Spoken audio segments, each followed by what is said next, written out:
Alright, this is the camera angle that's gonna have to do. I didn't feel like recording this in my apartment, so I'm in my car. First, what I want to say is what this guy did was extremely brave and courageous, like putting himself out there on camera for the whole world to see and the whole internet to see, to judge you and to judge him and everything.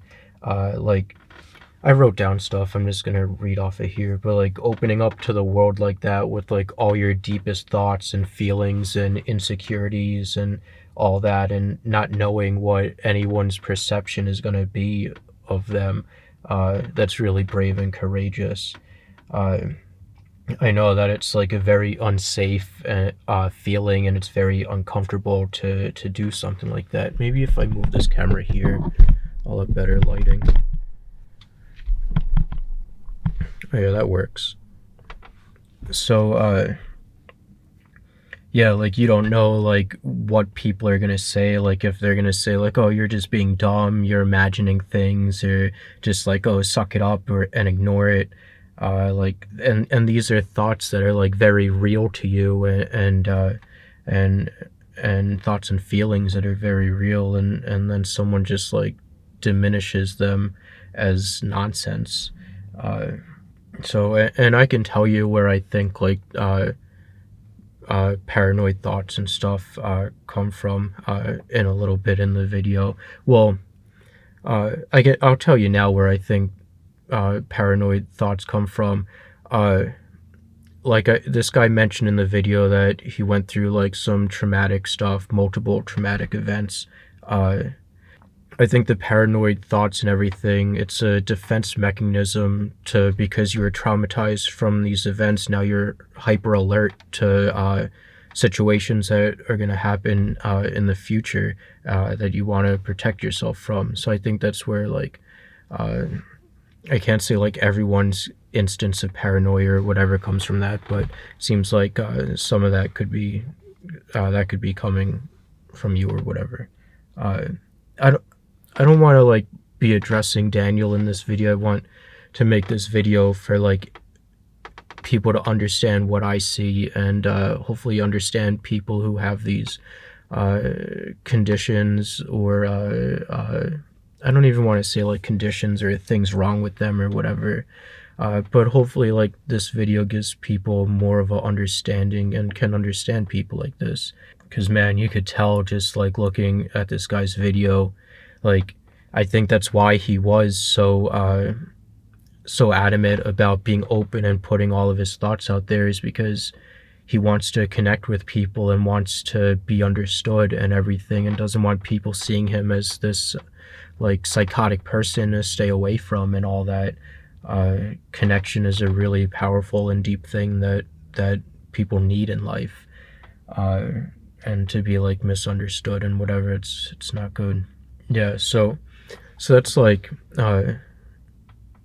with putting your feelings out there and stuff. Oh yeah, that's where I was going with that. Is yeah, that's why I think like uh maybe it's not a point to matter anymore, but that's why I think like he was being so open with everything, is because he wanted to be understood. So hopefully my video can show people what I see, and other people can understand other people like this.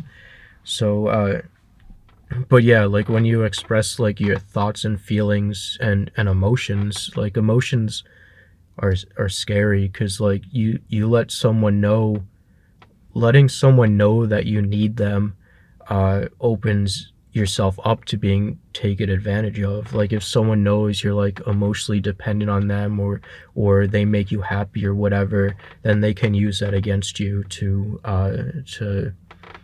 manipulate you, because now you're under their control because you need them. So yeah, that's why I think like I'll touch base on that. I'm gonna go through his video and everything in a little bit. I'm just kind of rambling on my own thoughts and stuff, but yeah, like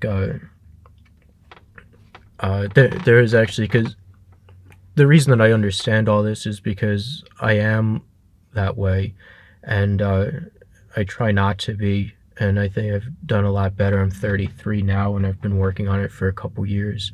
Uh, But so this one story, all my neighbors, I've talked about this like multiple times on the channel and everything, so I'm sorry for my regular viewers like having to hear it over and over again. But so like with all my neighbors being black, not all of them but most of them, it gets like, and me having traumatic experiences with some black people in the past, being like misinterpreted as racist, or them calling me racist for stuff that isn't racist at all. And these are like people that I'm like, in the past, these were people that I really enjoyed having in my life and really had a bond with, that I wanted to continue for life and everything.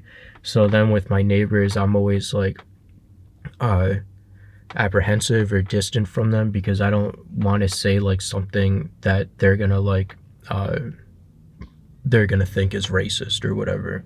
So I have to be like really closed off with them and stuff. So I was telling, like, I've talked about this with my neighbors and stuff before. So anyway, uh, there was an instance talking to one of my neighbors. He, like, because I drive an expensive car, and he's asking me like how I made my money and everything like that. And since I work in cryptocurrency and everything, it leaves me really open, because I'm not protected by banks or anything like that. Uh, so when he was asking me about cryptocurrency and everything, I got like really paranoid, like if I can trust him, if he's gonna like kidnap me or stuff like that. And this is when I was like first getting close to him, and talking to him more and everything. So I had to be like really, I was like really paranoid and careful about all that. But in the end, like everything's okay, because I'm paranoid about that. I take extra care with myself to not be put in those situations, so that I can't be kidnapped and held ransom for my cryptocurrency and stuff like that. So uh, something else I was touching on about like being open and stuff, it like exposes your weaknesses, and then you have to really know if you can trust those people. But yeah, after time of me opening up to that guy, and telling him the truth about everything, and then seeing that he didn't try to rob me or kidnap me or anything like that, then that's how I built trust with him, that it's okay, and I can be more honest with him, and I don't have to be paranoid and everything like that. So I do think that's like a way out of paranoia, is to, you have to like, I guess, shit test people or test people little by little, to see uh, how much you can trust them, give them like a little bit of information, uh, and then yeah, I think that's kind of how like all close relationships are formed. We just don't really see, I don't see that all the time. When I see two people interacting, I'm like, oh, they're having fun, they're smiling, they're laughing, they're joking and everything. I wish I could have that. But these two people probably grew a relationship over a long time, or at least like were able to connect immediately or whatever, uh, which paranoid people or whatever, it's hard to connect immediately with people because of that and whatever. So oh yeah, so the other thing I wrote, like the world, and especially the internet, can be like a very cruel place, because you have no stake in your they don't have any stake in your well-being. They can say whatever, and it doesn't really affect their life or anything, and they have no connection to, like, when they say something mean to you, they don't see your reaction reading it to see your reaction and be like, oh, maybe I shouldn't have said that, I'm sorry, or whatever. Because when you're talking to people in real life, uh, if I say like oh, you're really fat, you're really ugly, or whatever, and then if my intention isn't to hurt you, then I'll see like your reaction, say like, oh, I'm sorry, I didn't mean it that way, or whatever. um, so people like on the internet that leave comments and whatever don't really see that. uh, and then also, you might not have the ability to handle negative criticism and thoughts from other people through no fault of your own, because we're not really taught this as children, how to handle criticism, how to handle negativity, and stuff like that. And that's the reason that one of the reasons that I started my YouTube channel, is so that I can put my own thoughts out there and everything, and face the criticism of the world, face everything head on. All the commenters, all the, like, if I have like a bad opinion, or an opinion that someone doesn't agree with, I can face all that. I can I have to sneeze, but I can argue back rationally, without resorting to violence or aggression or anything. I can rationally argue my thoughts with these people that are coming at me and whatever, and I can end the conversation if people are getting if people are being mean to me and personally attacking me in the conversations and stuff, because who the hell really wants that? We're trying to have a civil conversation about something, and then you're putting all this stuff on me that I never said or whatever. So yeah, it's really hard to deal with criticism and comments, and especially when you're being honest and open, because the more honest and open you are, the more exposed you are to, you're exposing yourself more to people that can hurt you emotionally or financially or whatever. Yeah, so yeah, like, Daniel, if you're watching this video, I hope you don't see this as me trying to put thoughts in your head and try to get you to be more paranoid or whatever. I'm just saying this stuff because I want you to know that I understand and that I can relate to all of this, and I also want, like, my viewers to understand what I see, so that they can understand people in similar situations and stuff. So yeah, and maybe some of my thoughts, some of the stuff that I said don't apply to you, Daniel, and that's fine. It's not my intention to put stuff on you that's not true. It's just, like, you're not here to have a conversation with, so I'm just saying, like, all my thoughts, and my thoughts can be wrong and whatever. If you want to have a conversation with me to clear up anything that I said, or just talk or whatever, that'd be great. I would really like that and enjoy that. So yeah, I'm just gonna jump into this video now. Actually, I'm gonna go for a drive to cool off my car and cool off myself, because it's getting kind of hot in here. But yeah, then we'll watch this video and I'll go through what I think and everything. Okay, we're back in my apartment now. This video is like 22.5 minutes long. We'll just listen to it. I'll comment. I'll stop and comment where I feel I need to. I'll probably comment on everything, and then in post I'll cut out what I don't like or whatever, so let's just listen. Do you believe you still possess the ability to be happy? No. I know that sounds weird because I'm like half smiling right now. I don't right now. Maybe there's a way to get it back, but no. I don't think I can experience joy. I don't. So one thought when he said, like, he's half smiling, sometimes, like, when we smile, it's because we're uncomfortable expressing stuff. He wasn't really smiling that much in there. At the end of the video, we'll see more of what I'm talking about. But yeah, smiling when we're really uncomfortable talking about something, we can smile. I'm not sure why we do it, but yeah, if we're, like, really, like I said, uncomfortable talking about something. With him saying he's not, he doesn't believe he's able to be happy ever again. Of course, I would have to ask him to see why he believes that.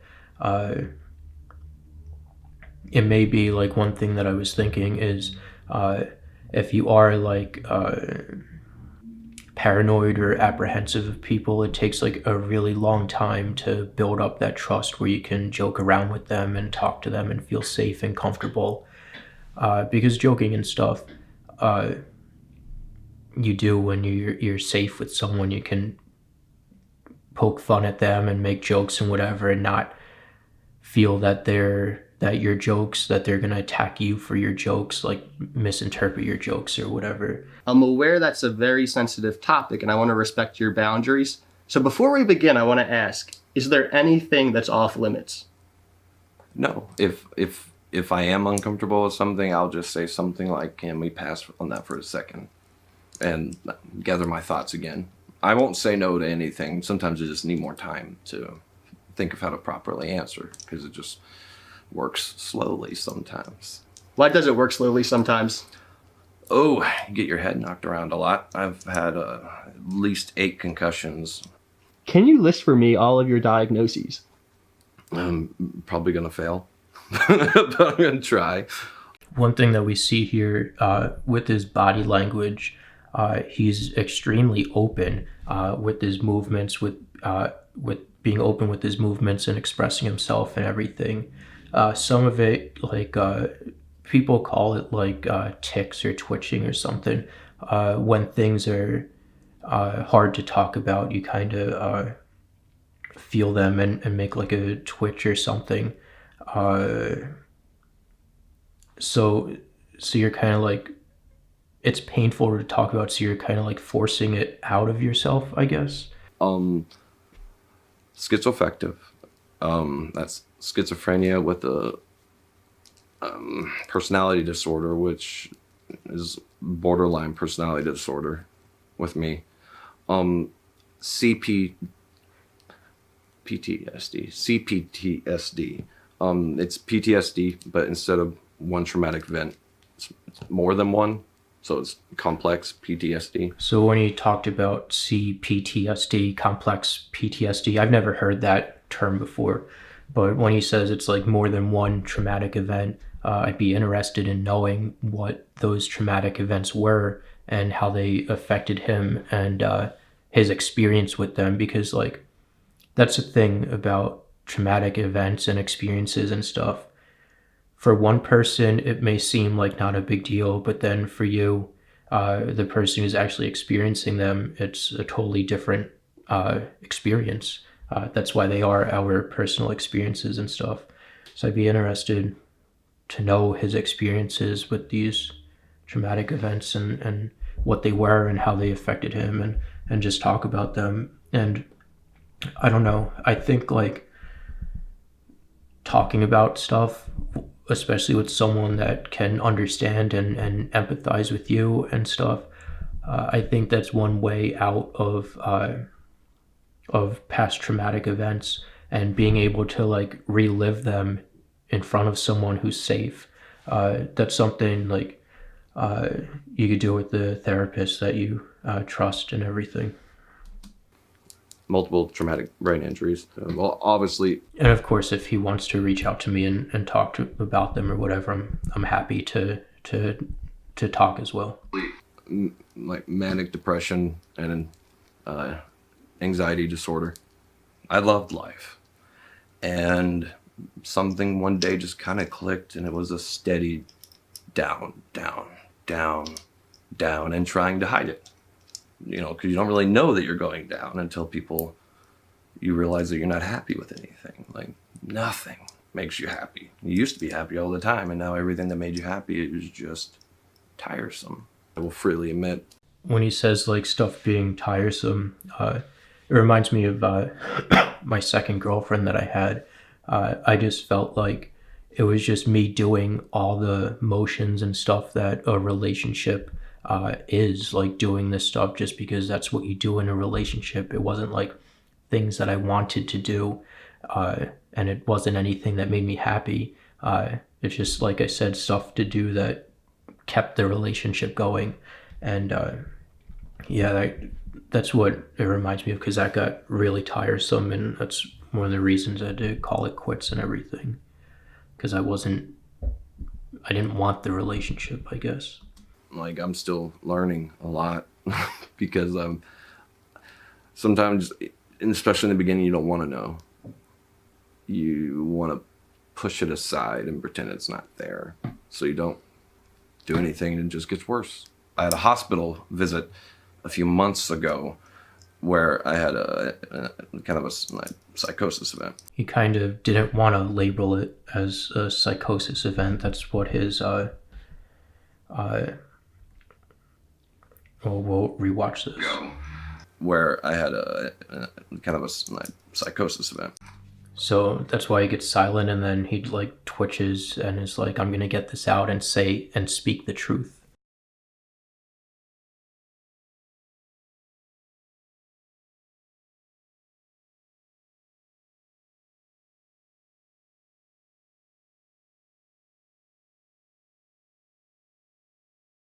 I don't know. I don't know if I would personally label them as psychosis events as much as, well, it's his story to tell about what happened. But my assumption, I would assume that something would trigger it, just the way like if your mom is yelling at you and always forcing stuff onto you. And recently with like Bam Margera is watching his Dr. Phil thing, and his mom and his girlfriend would always like look into his eyes like, "You're doing drugs. I can tell you're doing drugs. I can see it in your eyes," and all this, like someone forcing stuff onto you, someone that you have a relationship with, that you want to have a relationship with, isn't treating you how you would like to be treated, or something that can cause stuff like that. What is it like to experience psychosis? Horrifying. You don't know what it is. Well, I didn't.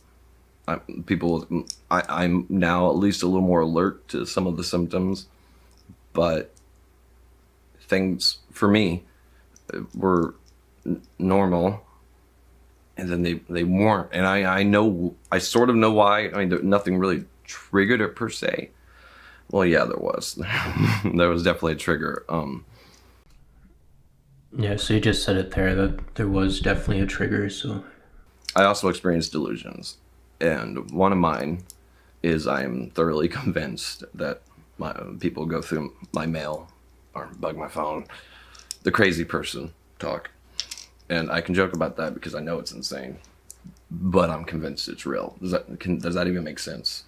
Like, you can logically know that you're being irrational, but what you hear, smell, see, touch, taste, when your senses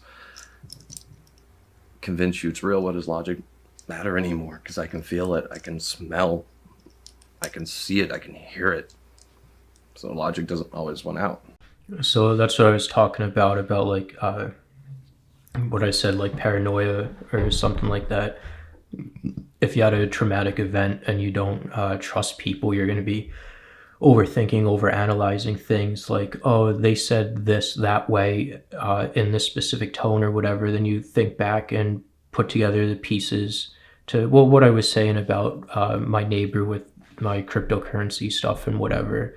And new people that I meet, I'm like that with, where, and that's what I was saying, is probably traumatic events in the past that make you more alert and more perceptive of what's going on. And that's also why I think like people that are diagnosed with Asperger's, saying that they're more like hyper alert and hyper vigilant, I think maybe that could, and all this depends on the person and whatever, but that could be like what happened to them, them being hyper alert and to their surroundings and everything. That could be part of it. I also think with them, people with Asperger's or autism, with listening to music, I do that a lot too. I used to do it a lot more before I understood my feelings or anything, but like all the guitar notes and solos and playing, I can relate to that, and it would be like my feelings getting out through playing guitar or listening to guitar, whatever. I could relate to the notes in the song and everything. And I think that's a lack of connection and a lack of being able to tell people my feelings, because no one empathized with me or understood me or talked to me, because like people were too busy or I was an inconvenience to them or whatever. In this moment, even though you just communicated to me that you know it's not real, do you still believe it to be true? Yeah. I'm working on it. Do you have memories of psychosis? I don't know, like when he said like, well, let me look at it again. when he's like, in this moment, even though you've communicated with me that you know it's not real, do you still believe it to be real? And he's like, yeah, but I'm working on it. I think that what I said is the way to work on it. It seems like when he said, uh, yeah, but I'm working on it, he's trying to convince himself that these thoughts aren't real and that he can dismiss them.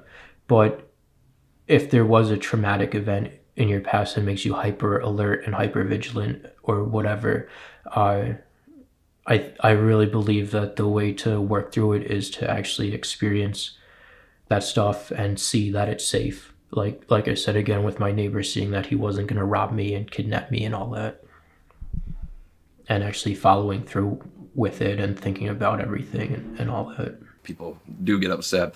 And hopefully if they watch this, they will now understand why it takes me so long to return calls or to hear a voicemail, because it is like, I don't even know how to describe it. It's This is where I was saying too, like him being so open and willing to make this video is because he desperately wants people to understand him instead of being on his ass all the time, like, why aren't you returning my phone calls, why aren't you answering me, and all that stuff. it's Things are really complicated to think about, like trying to analyze a relationship to see if you can trust this person and all that. it's and it's just impossible. I don't know how to say it better than that. It's just I can't touch it sometimes. I don't want to ask you questions about your exact perception of why you don't want to pick up the phone, because I'm aware that might be feeding the delusion. Is that true? Exactly. People, there's only one other person I've told thus far this kind of stuff. And one of their questions was, I was obviously in not a good place. And he had asked me, well, are you experiencing some right now? And it's, no. It's like, dude, I'm sorry, I can't tell you that, because when you start mixing real world with fake world, it's already intertwined so much. You start letting other players on stage come in and interact with you, then you're gonna have a real hard time understanding that those players aren't there. And I think that shows growth, that you're able to acknowledge that. So what I will say is, I do not believe anybody's watching you or following you. My question is, when you are going through those moments where you believe that, how can your friends and family help? Don't push the issue. I know that sounds like, I'm not saying just ignore Daniel, let him be crazy, but sometimes people ask specific questions, and it may seem like not a big deal kind of question, but if someone's obviously very uncomfortable to the point where I'll just knocking my head on something because I just need you to stop asking me questions kind of thing, But they'll be like, I don't understand. It's not a big deal. I just want to know, how come you don't, how come he wanted this, or how come you're not doing this, or what do you mean when you say that? And it's like, can you please draw your conclusions and ask me later when I'm not so obviously imploding? See, so when people ask like, why me, like when people ask me like, oh, why do you act this way, why are you that way, or whatever, I want to give them like the best answer possible so that they truly understand why I'm acting the way that I do. Sorry, I'm like putting my head big into the lens. I'm using a wide angle lens for this, but I want to give people the best answer, and that takes like a lot of time because I have to like analyze back into my childhood, like for instance, if someone if I have a girlfriend and she goes to kiss me or whatever, and I pull away from her, it would be like triggering a memory from my past, my childhood, that I would have to analyze and communicate with her and stuff. And I actually know why I do. I haven't had a girlfriend in a long time to do this with, or whatever, that I've been in that situation with, but I know like I pull away because that's the relationship with my mom. Is my mom would always like try to kiss me and force me to kiss her and stuff like that, and I didn't like my mom. My mom would always force this stuff onto me, and I would always pull away. So that's where like that comes from and stuff, and that's just like a natural response that I have from that. But then also if someone's like pressuring me in like a angrily way, or like I feel like forced to tell them uh, what's going on, like they're judging me or not coming at it in like a understanding way or whatever, then I close off more. And then it just, I think that's what he meant by saying like push the issue or whatever. Do you also have hallucinations? Yes. Yes. Some I have two different. I have random ones, but I also have reoccurring, and it there's no telling. Like there's no warning. There's, some people with seizures can smell oranges before they have seizures. No, it's just you have zero control. It's if it's gonna happen, it's gonna happen. And the scary part is when you legitimately just don't know. I have designs that become like 3D prints, almost where you're looking at the Jesus poster in the wall, but it's the carpet, the design where you move and it comes up, and it becomes it's very disorienting. Shadows, my shadow will move, it will speak. I don't really understand hallucinations and delusions enough to comment on them, so I'm gonna skip commenting on that. I'm sure if I thought about it more, I can come up with something to say. But Is it offensive, or would it be okay if, for the rest of this interview, I refer to those thoughts of paranoia as delusional thoughts? Yes. Right, and especially right now. I'm like, it's a good day, and I know those thoughts are irresponsible and make no sense. Maybe tomorrow I'll be in a, don't question me, bad mood. But today it's like, yeah, it's very difficult to describe. It's because I hear you say that, and my mouth is saying, oh, yeah, that's fine. But I'm back here saying, well, that's just because he doesn't know. He hasn't seen the letters, and he hasn't gone through the phone. He hasn't heard that beeping. He hasn't felt that second ring that jumps on top of the first ring that shouldn't be there when the phone rings. So it's kind of like that. It's kind of like, this guy seems like such a honest and gentle and kind guy. Like, sad. okay, it's being polite. We're agreeing to disagree. Then there's audio. Those are fun.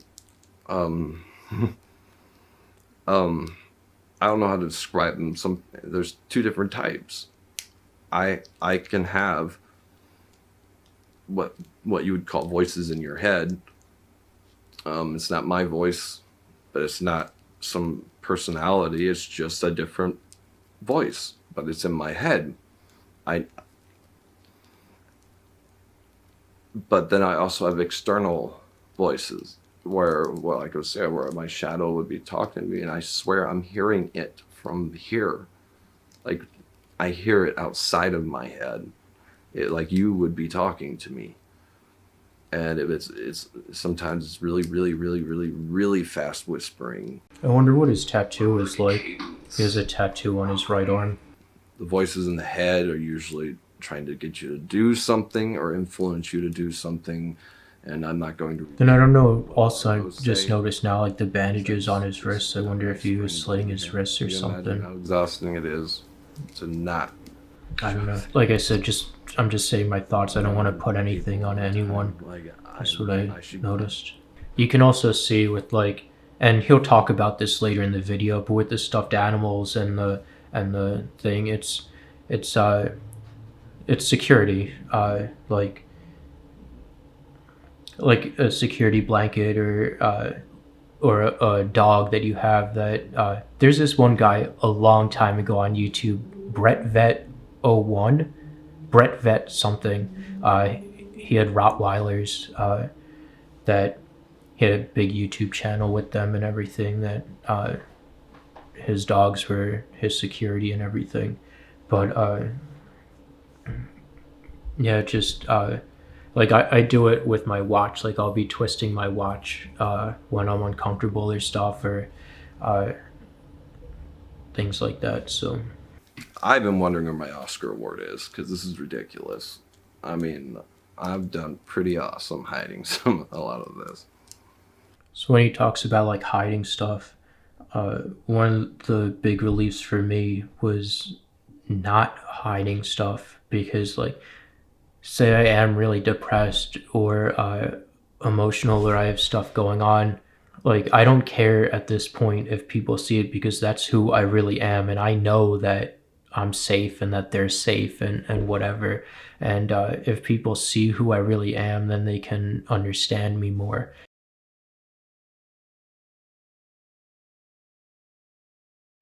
It gets exhausting putting on a face 24/7. It just nonstop with your family members.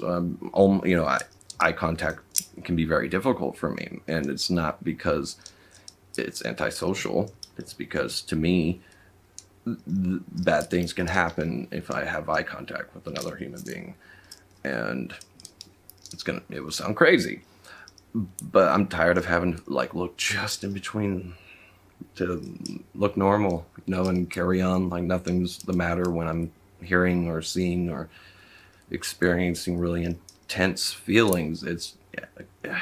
Yeah, I'm the same way, like with the tanning salon that I've told you about before. Like, I don't make eye contact with the receptionist there, because I feel like they have, I guess, preconceived notions of me and are judging me and stuff like that. So I always just look down at the counter of the reception thing, because like one girl that works there knows like her cousin is someone who I had met at this bar, and then this one girl at this bar started putting all this like crazy stuff onto me that wasn't true. And then I don't know if this guy's cousin, if the girl at the reception believes all this crazy stuff that's not true about me. So instead of me just saying something and talking to her, because I'm afraid of her believing the stuff that's true and reassuring me that she does believe the stuff that's true that isn't really true about me, uh, I'm afraid of acknowledging that. So I just don't make eye contact and just don't talk to her or anything. You have to get help eventually because you go down the wrong path, in which I have 100% gone down. Do you think about the future? I haven't for a really long time. In fact, the future, I guess it still doesn't really exist, but it's really scary thinking about the future. It's one of the worst things for me to do because I'm convinced, and all I see is usually just a road of nothing. Nothing. Just every morning, the same sun coming through the same window at the same time to wake you up to the same day of the same pain, of the same extreme boredom, of the same frustrations, and you see where this goes. And so I'm trying really hard not to. I'm trying to find a way to be comfortable with the present, because I'm not. I'm not comfortable with the present. I'm not comfortable with the past. I'm definitely scared to death of the future. So this is like still like things that I wish this interviewer asked, is like, why are you not comfortable with the past, present, and future, and what stuff is on your mind and stuff like that. Try imagining living in a world where you don't really believe that your thoughts are your own, and understand how stressful that can be at times. Can you tell me about your animals you're holding? Oh, yes. There's a store here in town that does sensory toys, and I found with me at least, and it's different for everybody, especially if I'm having difficulty in a scenario where I'm beginning, I called it the melting of the minds. I'm a very dramatic person, and that's when things aren't, I can't tell what's going on really, what's real, what's not. A lot of these things can help. As you can see, I've torn away, this used to be a fabric. Now it's just the plastic because I sit there and I rub it so much. But that feeling just helps ground you, and that's what these guys are. I think that's like another thing, like probably not having a good relationship with your parents, because like with your parents are supposed to be that foundation and safety for you, that that you can go out and experience the world and experiment with the world and learn how to be social, because when you come home, you know you're going to be safe with your parents, and your parents are going to calm you and tell you the truth about what went wrong, about like, oh, if you go out and do this, tell you that it's not your fault that happened or whatever, and help you and stuff. And your parents are supposed to be your safety and stuff. So I wonder if this guy's parents, if this guy's childhood wasn't that great and that his parents weren't there for him. What is borderline personality disorder? The best way I can describe it is, oh, she sees this, she's gonna hate me. Who sees it? My ex-wife. She's the most wonderful human being on the planet. Like, she is. She's fantastic. Always will love her. But that's just it. It's...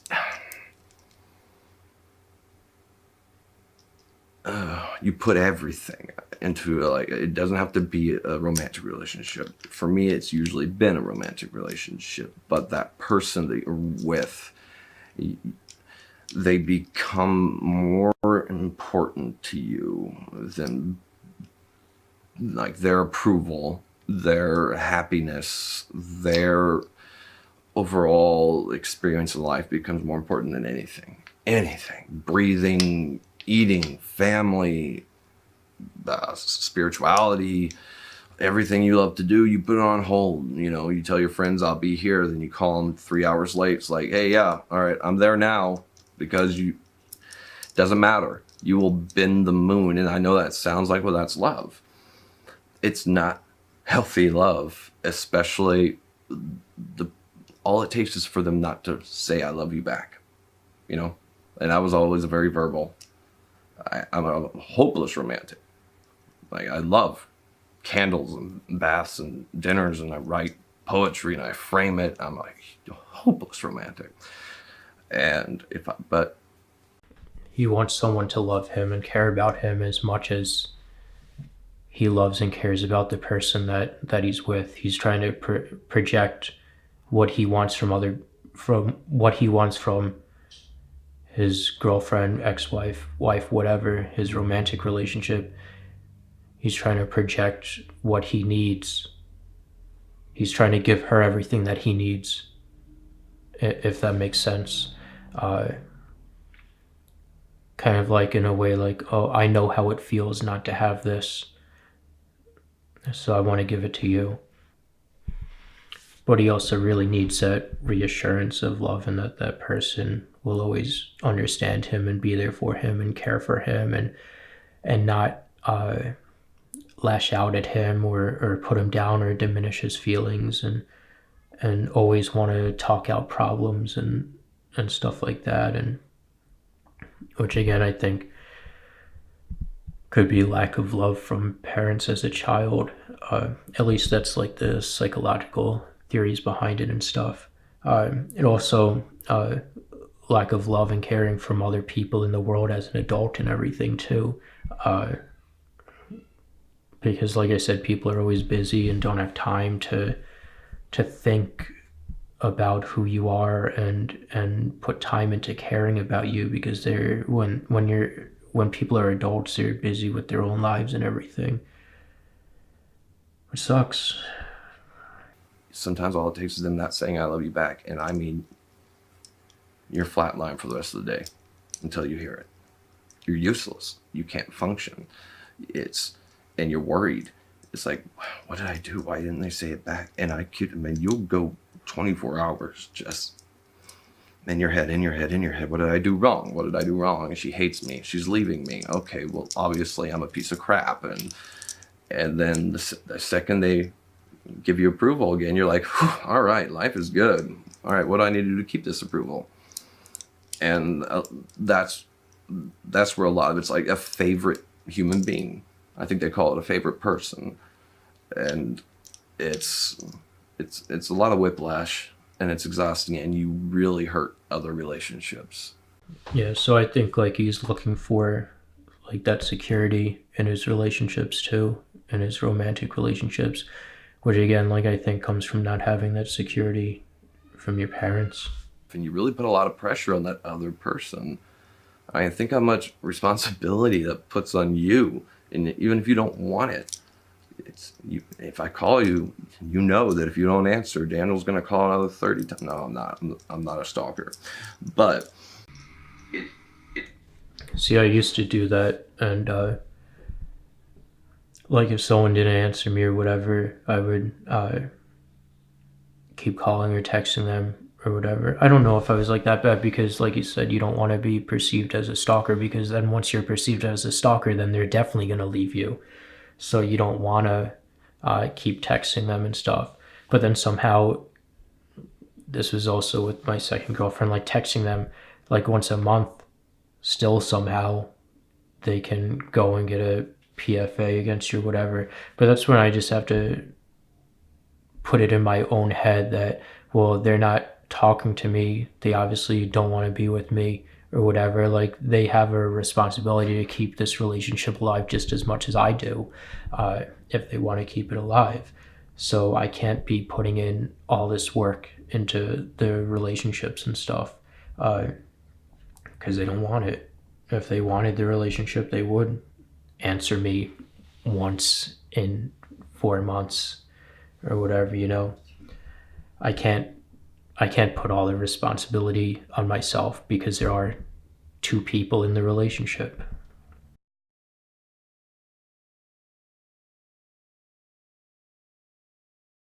it just puts a lot of pressure on the other person, and they don't deserve it. They didn't do anything to warrant that. It's not their fault.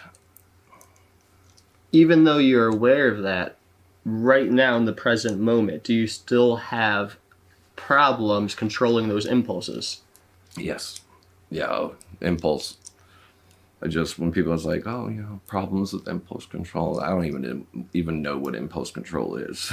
I can honestly say that 90% of the time, I absolutely loathe who I am.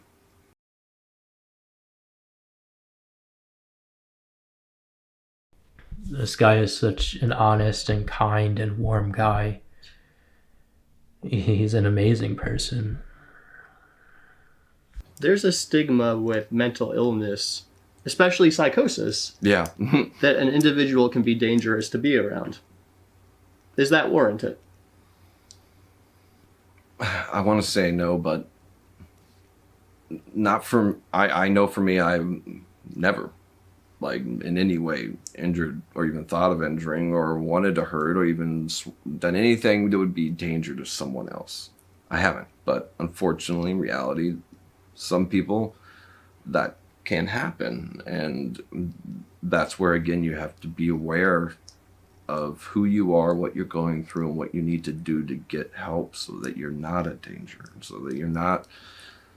I know I can be a danger to myself, but I've never had any thoughts like that. If I'm having a really difficult time and I'm experiencing something like that, what honestly happens is I'll just end up somewhere pacing, like, for hours. That was when they had me in the hospital. It's because apparently I had driven myself to the hospital to get help. I don't remember that. I think, like, the pacing and stuff, it's just like you have a lot of thoughts in your head that you're overwhelmed with, and you're trying to process and analyze and everything. Sometimes I'll drive to College Station and just walk on the bridges. That's very odd sounding, isn't it? Apparently that's part of my dangerous behavior. When I'm nearing the active phase, I will start doing more things that could potentially harm myself. What can others do to prevent you from engaging in that dangerous behavior? A lot of times I'll text someone really late. A friend. And I won't tell them what I'm doing, but I'll just go ahead and tell you right now, if you're getting a text from me in the middle of the night around 3 in the morning, it's probably because I'm trying to reach out for help without knowing how to outright say that I'm doing something really stupid. I'm about to hurt myself. And then, like, those people don't answer you, and then you're like, oh, they don't love me, they don't care about me, and then you just get further and further into depression. Funny story, not funny, sad story. I don't text anyone. I haven't texted anyone in years, because I'm afraid of them not replying back and not caring about me and stuff. And another funny, sad story. No one has texted me in years. I stopped talking to all my friends. One of the reasons to see if they would reach out to me, and no one has reached out to me. I don't know. I just kind of accept it now, and I still don't like ask people to hang out, like text people to ask to hang out or just to have a conversation or whatever, because I'm afraid of the negative coming from that. And also with like Facebook years ago, with that black girl, that was the last time that I had a Facebook account, and that I had friends, like personal social media accounts, because when she blocked me on Facebook and like wiped me from her life, I didn't ever want to feel that again. I didn't ever want to feel like being abandoned and rejected again, especially over some silly argument that we could have easily talked about. So now I don't have any Facebook accounts or anything, and no one knows about all these social media accounts, the altcoin XP stuff, that I personally know, because and I don't, and now like even if they did, I don't know. I want to say like I wouldn't even pay any attention if they did block me or whatever. If they did know and to block me or whatever. Yeah. Does it make a difference just knowing somebody cares? Makes a world of a difference. When somebody who knows you from your personal life sees this for the first time, and for the first time understands your struggles, how do you hope they react? I honestly fear the assumptions a lot. The forever seen this way. It's so I put this To know that I put this on the back of my car the other day, which now like I kind of do get even more nervous when people read it pulling up behind me and whatever, that they're gonna have even more assumptions about me. Where I said, project your own ideas onto me about who I am, then go have a relationship with that person because the real me will never be present to you. So that's what I think about people making assumptions about me now. Like, if they're gonna make assumptions about me and they're not gonna hear me out and hear how their assumptions are wrong and everything, then I'm never gonna be a real person to them because they're not letting me show that real person to them. So I just leave those relationships at what they are.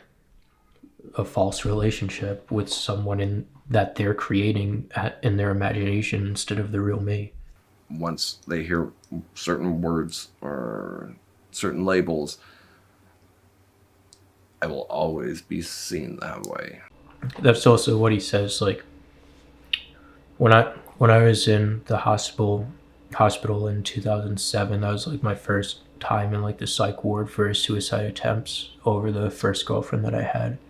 I never told anyone anything that I was diagnosed with or never talked about or anything because I never wanted to be seen as, that's Anthony. He has depression. He's whatever. And yeah, I don't know. I'm trying to think of how to give advice on how to get out of that. I think the truth is just be yourself and just don't care.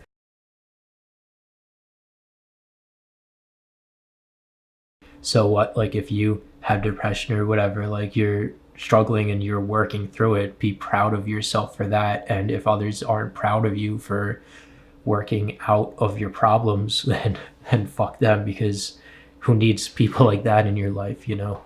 I fear losing what little worth I have. That's so hard for him to Because say. I don't have much. And it's embarrassing every time I run into someone I know. You know, someone I knew in high school or something. So he says like someone he knew in high school that I'll let him finish. God, it's embarrassing now. It was really embarrassing because I know I am not who they remember. So these traumatic events happened after high school. So I wonder his age now, and if maybe he was in the military or something, and maybe that's where some of this stuff happened. I'm not sure. I'd be interested to hear what he has to say. Not what he has to say, but like, I'd be interested to hear his story. After everything you shared today, are you still 100% sure you would like me to publish this interview? Yes. Immediately said yes. And I think that's because, like I said before, like, he desperately wants people to understand him so he can feel connected and close to people and stuff like that.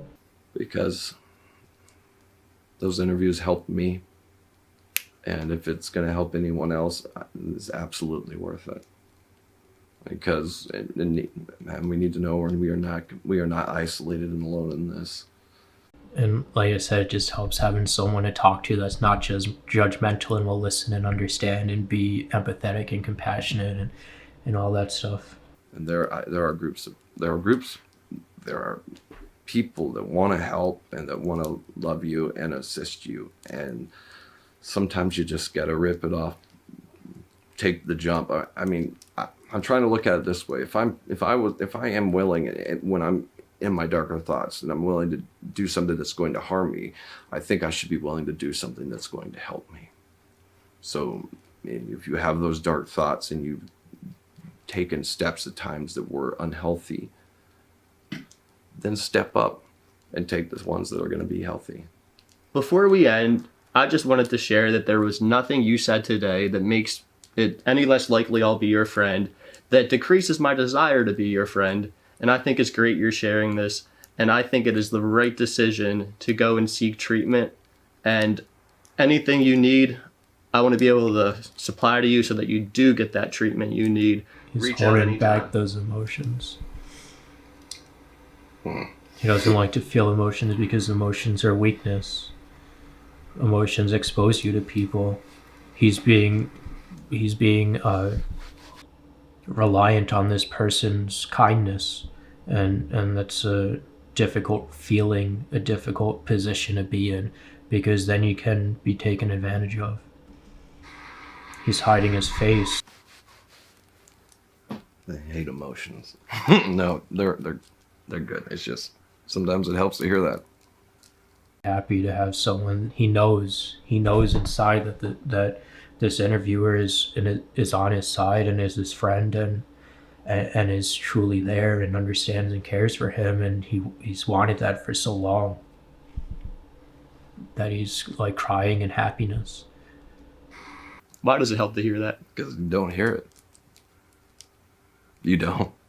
People, it's to find someone who means that.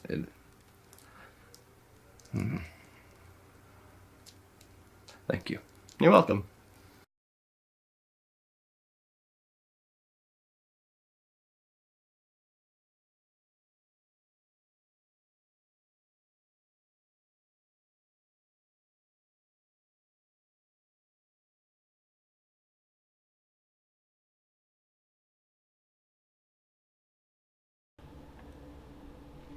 Alright guys, that's it for this video.